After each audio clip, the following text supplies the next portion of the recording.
सभी भक्तों को मेरा प्रणाम।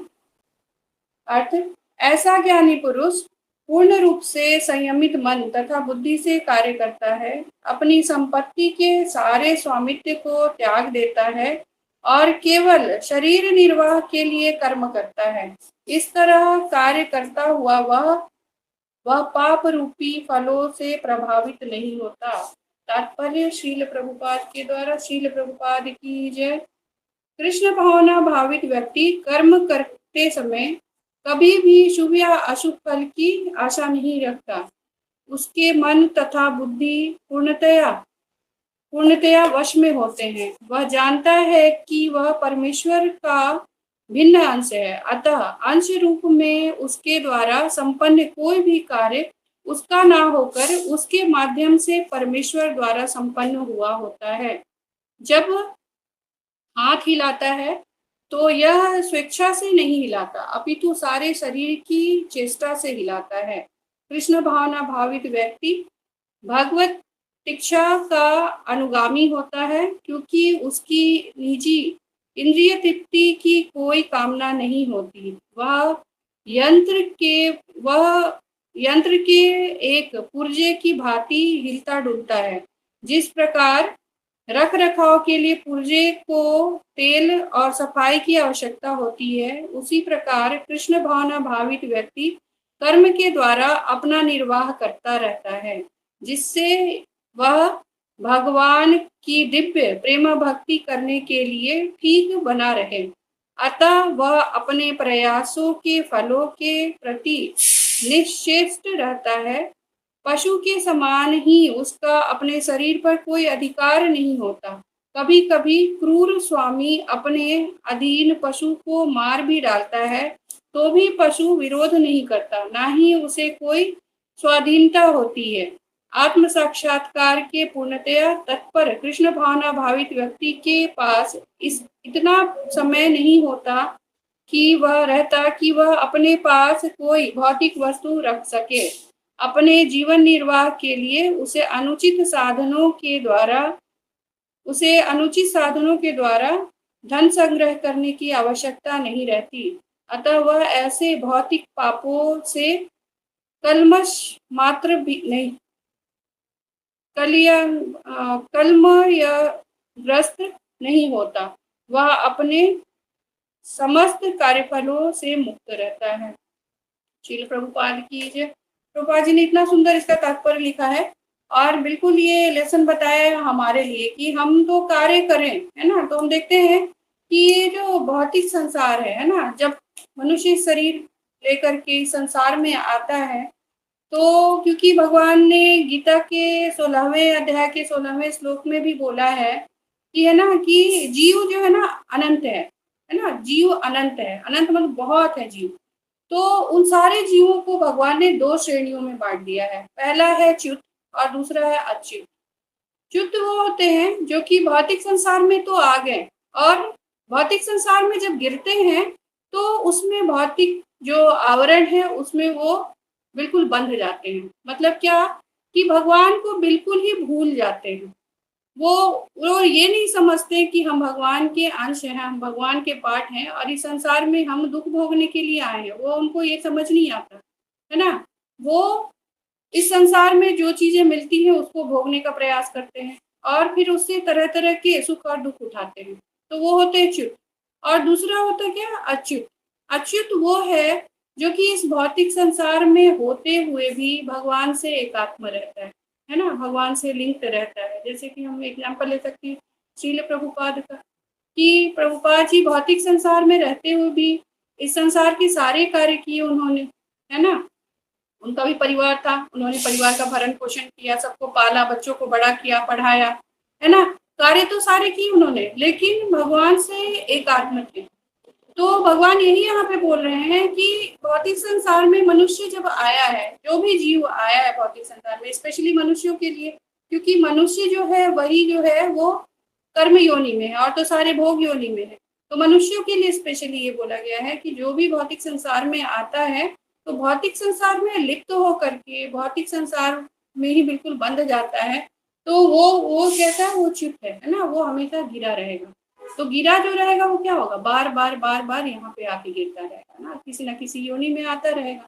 लेकिन जो अच्युत है वो गिर गया, भूलवश यहाँ आ गया, तो थोड़े समय के बाद वो क्या प्रयास करता है, अपने ऐसे कर्म करता है कि वो भगवान के पास वापस से पहुंच जाता है, भगवान के धाम में पहुंच जाता है ना। तो भगवान ये क्या बोल रहे हैं, क्योंकि भगवान जो है वही इस पूरे चर और अचर जितनी भी चीजें हैं इस जगत में, उन सबके स्वामी तो भगवान है ना। लेकिन जो च्युत प्रकार के जो मनुष्य होते हैं वो क्या सोचते हैं कि यहाँ जो है वो सब मेरा है ना, मैंने ये बनाया है, ये मेरा है, ये मेरा घर है, ये मेरा परिवार है, मेरे अड़ोसी पड़ोसी हैं, सब चीजों पे अपना स्वामित्व वो जताता है। लेकिन जो अच्युत है वो क्या जानता है, वो जानता है कि सब कुछ भगवान का, परमेश्वर का है। इवन वो ये भी मानता है कि वो खुद भी है ना, वो खुद भी भगवान का अंश है। तो जो भगवान का अंश है तो वो क्या मानेगा कि सारी सारी सृष्टि, सारी जगत जो है वो किसका है, भगवान का है। 16वें अध्याय में भगवान क्या बोलते हैं कि चंद्रमा का रोशनी हूँ मैं, है ना, सूरज का ताप हूँ मैं। तो जितनी हवा की जो ठंडक है वो भी भगवान है, पानी की जो मिठास है वो भी भगवान है ना। तो हर चीज तो भगवान भगवान ही है, जो चर है अचर है, मतलब जितने जीव हैं और जितने भी यहाँ पे जो जीव नहीं है, जिनमें आत्मा, जो हम कहते हैं ना कि पत्थर है, मिट्टी है, पानी है, लेकिन वो सारे क्या है, सब भगवान का ही है ना, सब भगवान का। तो हम कभी भी ये नहीं मान सकते ना कि ये मेरा है, ये मेरा है। लेकिन फिर भी है ना, ये हम नहीं कह सकते ना किसी के घर में जाके बोले कि हम यहाँ रहते हैं, ऐसा नहीं कर सकते। लेकिन ये डिसिप्लिन मेंटेन करने के लिए है ना, समाज में इस तरह की प्रक्रिया बनाई गई है ना, कि सब डिसिप्लिन्ड रहे, नहीं तो क्या होगा, बहुत ज्यादा अराजकता हो जाएगी। इसीलिए ये जो है ना संसार का ये जो नियम बनाया गया, तो ये भगवान ने ही बनाया है। परिवार का जो नियम है, समाज का जो नियम है, वो भगवान ने ही तो बनाया है ना। तभी तो भगवान अपने घर पे रहते थे, उनके ग्वाल बाल उनको बुलाने आते थे, माखन चोरी करने जाते थे, है ना। तो वहां पे भगवान शिक्षा देते हैं ना, कैसे संसार में रहो और कैसे संसार में आचरण करो, ये भगवान शिक्षा देते हैं। तो इसीलिए कहा जाता है कि भगवान जो है वो परम नियंता है, परम भोक्ता है। तो अगर हम ये बोलें कि हम भोक्ता हो गए, हम परम नियंता हो गए, है ना, हर सब चीज हमारा है, तो ये गलत है। इस चीज को हमें, अगर हम ऐसा सोचते हैं तो फिर हम इस जगत में हमेशा हमेशा के लिए बंधे रह जाएंगे, कभी भी यहाँ से नहीं निकल पाए, है ना। और भगवान क्या चाहते हैं कि मेरा बच्चा जो है वो वापस मेरे पास आ जाए, है ना। जैसे हर पिता क्या चाहता है, पिता क्या चाहता है कि मेरे बच्चे मेरे पास रहें, पिता चाहते हैं मेरा बच्चा मेरे से दूर रहे। तो भगवान भी यही चाहते हैं कि मेरा बच्चा मेरे पास रहे, है ना। तो इसलिए भगवान ने थोड़ी बुद्धि दी कि भगवत गीता कम से कम समझो, पहुंचो तो हमारे पास, इसके माध्यम से तो पहुंचो। लेकिन फिर भी मनुष्य कैसे हैं कि भगवान को इतना लंबा गीता बोलना पड़ा, 700 श्लोक बोलने पड़े। एक बार भगवान बोलते कि मुझे परम भोक्ता मान लो, तो हमें मान लेना चाहिए था, लेकिन हमने नहीं माना। तो भगवान को 700 श्लोकों में समझाना पड़ा, इतना लंबा डिटेल में समझाना पड़ा, तब भी नहीं समझ पाते, है ना। कुछ मनुष्य समझ पाते हैं, लेकिन अभी भी हम देखें 99.9% पीपल हैं वो नहीं समझ पाते। वो तो भगवत गीता बोलते हैं कि बस भगवत गीता तो ऐसी ही है ना, गीता के ज्ञान को समझ नहीं पाते। तो ये बहुत दुख की बात है ना।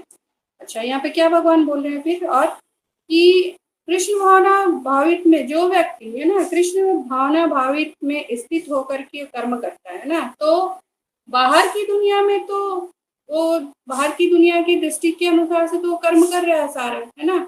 लेकिन भगवान की दृष्टि में वो उसे कोई भी कर्म का फल नहीं लगता, है ना। जो कृष्ण भावना भावित है, तो कृष्ण भावना भावित मतलब क्या, जिसने अपने सारे कर्मों को, कर्म के फलों को वो भगवान को जो समर्पित करके कर्म करता है, उसे कहेंगे कृष्ण भावना भावित। लेकिन कर्म कौन से कर्म होने चाहिए वो भी ध्यान रखना है ना। अशुभ कर्म हम करें उसको भगवान को हम सौंप दे, है ना। अशुभ कर्म को बोले कि मेरा, जैसे हमारी क्या आदत होती है, जो अच्छा करते तो बोले मैंने किया मैंने किया, कुछ बुरा हो जाता तो बोलते कि उसने किया उसने किया, है ना। लेकिन यहाँ क्या होना चाहिए, जो अच्छा करेंगे वो भगवान ने किया, है ना, जो बुरा किया मेरी गलती से हुआ, है ना। क्योंकि भगवान ने थोड़ी तो स्वतंत्रता दी है ना इतना समझने की। तो इसलिए भगवान क्या बोल रहे हैं कि कृष्ण भावना भावित में, यहाँ पर इतना अच्छा से समझा रहे हैं, कृष्ण भावना भावित में स्थित होकर के जो भी मनुष्य कर्म करता है वो दुनिया की दृष्टि में कर्म कर रहा है, और जो कृष्ण भावना भावित में स्थित होकर के कर्म करता है ना, वो अपने कर्म का 100% वर्क बहुत अच्छे से करता है, बहुत अच्छे से निभाता है। जो कृष्ण भावना भावित नहीं है, वो ना बिल्कुल इनडिसिप्लिन वे में वर्क करते हैं, उनका कोई चीज मेंटेन नहीं रहता। लेकिन जो कृष्ण भावना भावित, उसे पता है कि मेरे को अपने समय का कैसे सदुपयोग करना है, किस समय मुझे क्या कार्य करना है ना। वो हमेशा एनर्जेटिक होकर के वर्क करता है। तो इसीलिए कृष्ण भावना भावित व्यक्ति जो है, जो कर्म करेगा वो बिल्कुल परफेक्ट वर्क करता है और उसका रिजल्ट भी 100% उसको मिलता है ना। तो इसीलिए कृष्ण भावना भावित व्यक्ति जो है वो संसार का सबसे समझदार व्यक्ति है ना, बुद्धिमान है। भगवान ने पहले भी गीता के श्लोकों में बोला है कि जो बुद्धिमान है वो कौन है, जो कृष्ण भावना भावित होकर के कर्म करता है, वही बुद्धिमान है। नहीं तो ऐसे पशुओं के समान, तो क्योंकि कर्म तो हर जीव कर रहा है ना, एक छोटा एक सेल का बना जीव है, वो भी कर्म कर रहा है, सब कर्म कर रहे हैं। लेकिन क्या है, कर्म कर रहे हैं सब, भोग भोग कुछ ना कुछ तो कर ही रहे हैं ना, सारे के सारे जीव कर रहे हैं कर। लेकिन कर्म कैसे करना है वो भगवान ने हमें बताया गीता में, है ना। तो इसीलिए भगवान यहाँ पे क्या बोल रहे हैं श्लोक में, श्लोक का जो पहला वर्ड जो है ना, निराशित निराशी यत चित्त आत्मा, है ना। मतलब क्या कि इसका मतलब क्या कि ये जो निराशी जो बना है ना ये वर्ड, ये दो शब्द को का अगर इसे हम तोड़ के अगर हम इसको समझे तो है कि निह आशी है, मतलब कि कोई आशा रखने वाला नहीं, है ना। निह आशी मतलब ऐसा ऐसा नहीं कि नहीं आशा रखने वाला, हम उसको क्या बोलते हैं कि कहेंगे कि ये बिल्कुल से क्या है, बुझा बुझा इंसान है, किसी चीज का इसको वो नहीं है, आशा नहीं रखता, बिल्कुल वो डिप्रेस्ड है। लेकिन ऐसा नहीं है, यहाँ पे ये क्या बताया गया, निह आशी मतलब कोई आशा नहीं रखना, है ना। और अपने चित्त को स्थिर किए हुए है, जो तो चित्त को कहाँ स्थिर किए हुए हैं, भगवान में, है ना। तो जो निराशी है वो क्या है, उसका चित्त में हमेशा, उसके चित्त में कौन रहते हैं, भगवान होते हैं। और उसका चित्त जो होता है ना वो हमेशा शुद्ध होता है ना।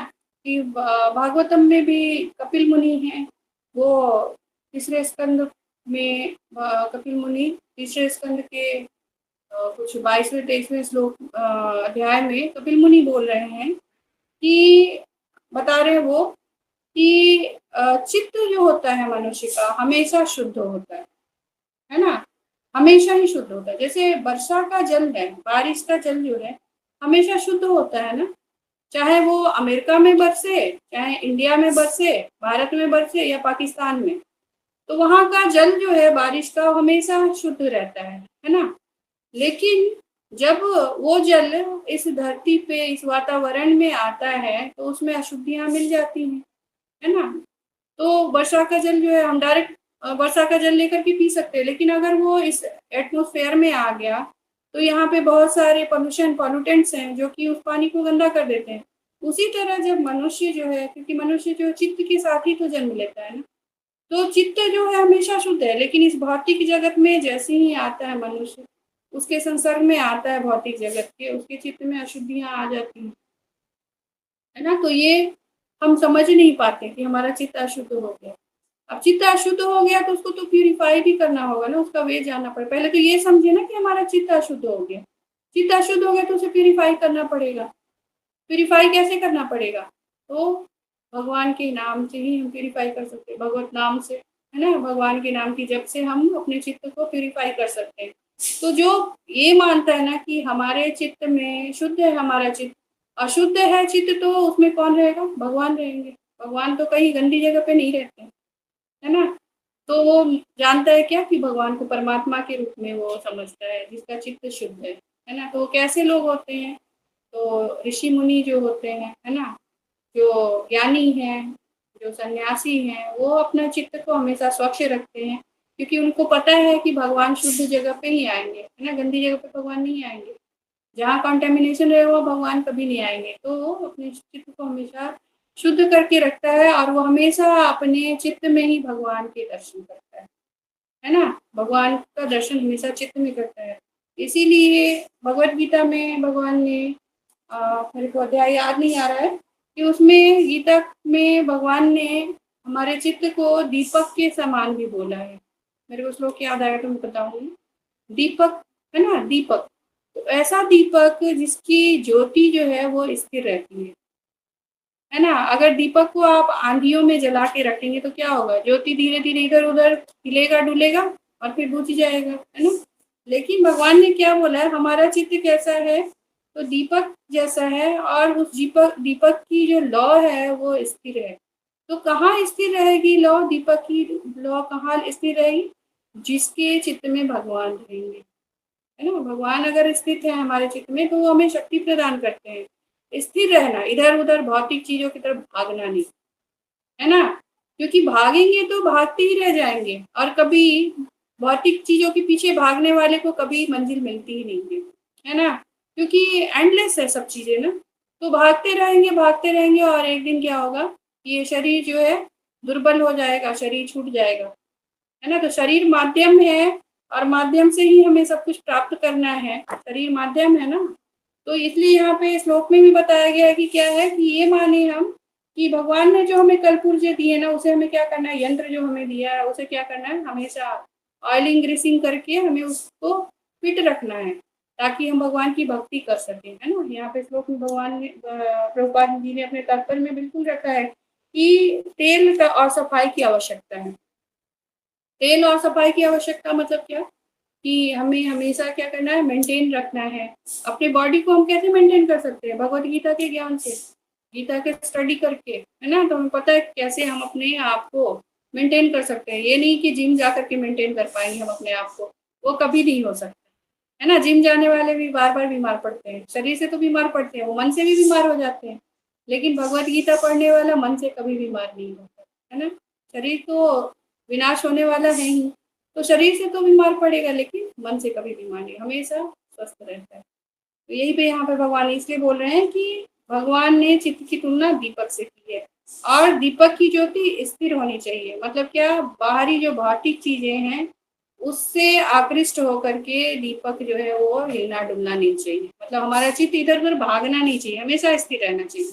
और जो शरीर है वो कार्य करता रहेगा, है ना। अपना पढ़ाई करना है, स्टूडेंट है तो पढ़ाई करेगा, जो ऑफिस जा रहे हैं ऑफिस का कार्य करेंगे, जो घर में है वो घर का कार्य कर रहे हैं, है ना। तो सारे भौतिक कार्य करने हैं, लेकिन चित्त को कहाँ स्थिर रखना है, भगवान में स्थिर रखना है, और सारे कार्य करने हैं ना।